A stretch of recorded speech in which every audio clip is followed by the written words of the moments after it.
Hello, welcome back. I'm still Darrell. I'm still going to be talking to you about Warhammer. Today, I'm going to be talking about my favourite models from a little legion called the Death Guard. This was the first army I ever had in Warhammer, because I got it with the First Strike core set. They look revolting, absolutely disgusting, and I love them so much for it, because they are walking carriers of pox, pestilence, and plague, Nurgle's chosen children. Okay, so I will be showing you just a few, because there are some really good models in there, like the Defiler and Mortarion, which I don't have because I can't afford it yet. However, so these two are Poxwalkers. Now, most people who play Death Guard now shy away from Poxwalkers because they are absolutely useless. They are Strength 3, Toughness 3, they can't save anything. The only save that they have is disgustingly resilient. They hit weak. They don't have a strong chance of wounding because their strength and toughness is so low. They do get 2 attacks.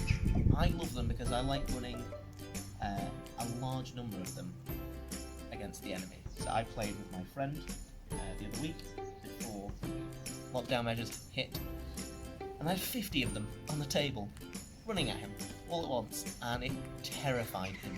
Because the fun thing about Poxwalkers, ladies and gentlemen, is that if they kill an enemy model, that enemy model becomes a Poxwalker and joins the army. They are especially good if you back them up with Typhus, who is the general that Mortarion uses.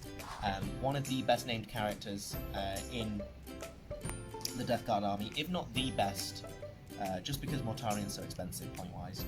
Because if you sit Typhus 7 inches away from your Poxwalkers, their strength and toughness goes up by 1, so then you've got strength 4, toughness 4 Poxwalkers, which is the average toughness for Necrons, which just so happens to be what my friend uses, and that's why he was so scared.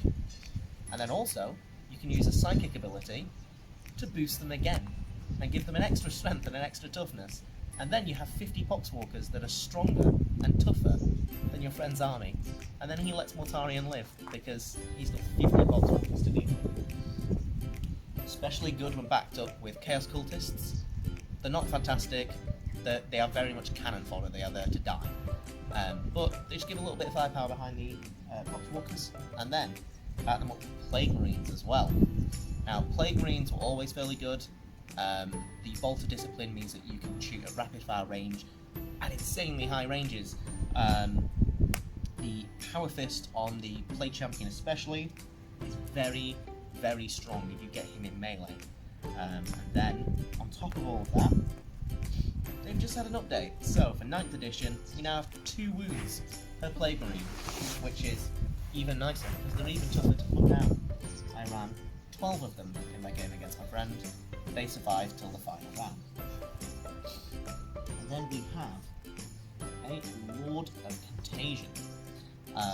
I think this is Lord Felthius specifically, because I got Lord Felthius and his Tainted Cohort, which are essentially Death Shroud Terminators. Strong, tough to put down, very melee heavy. However, if you manage to get Lord Felthius or a Lord of War into melee, this Plague-crafted Man Reaper will turn the enemy to shreds. The AP is insanely high, the number of attacks is high, and the damage is insane. So, what I like to do is I like to drop them in at the other side of the table, right behind my friend.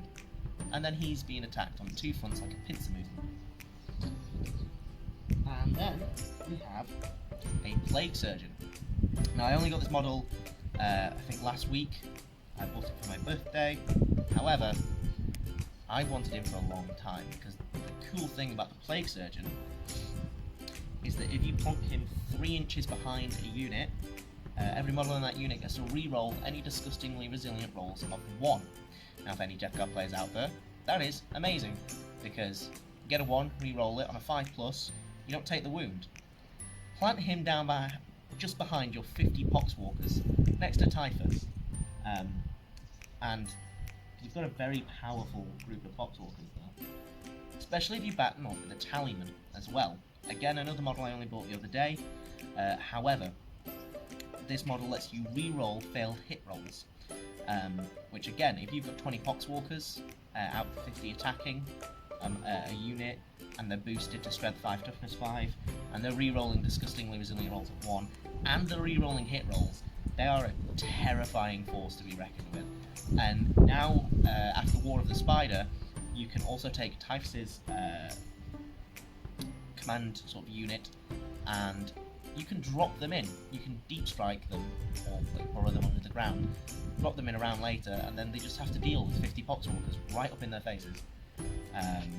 And the cool thing about him as well is if your army is battle forged, which means they all have to be Death Guard, then if you spend a command point, you roll 2 dice. If you get a 7, you don't spend any command points. You still get the ability that the command point would have given you.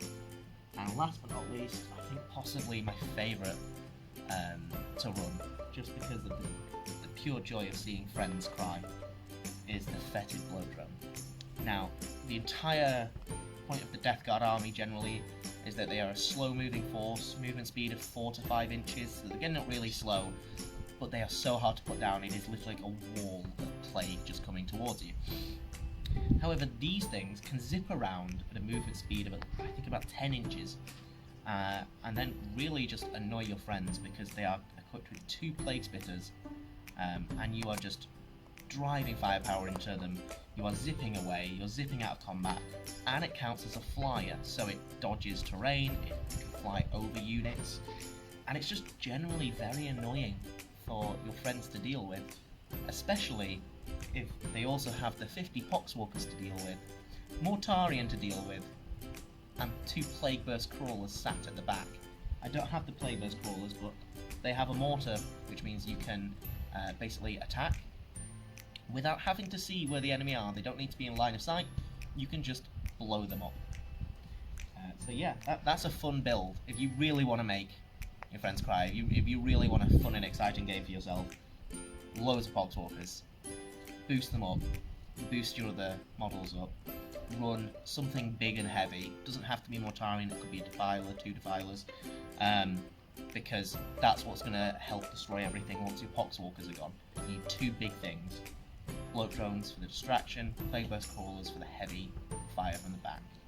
But yeah, those are all of the best models, in my opinion, in the Death Guard army, and definitely ones that I tend to always include when playing.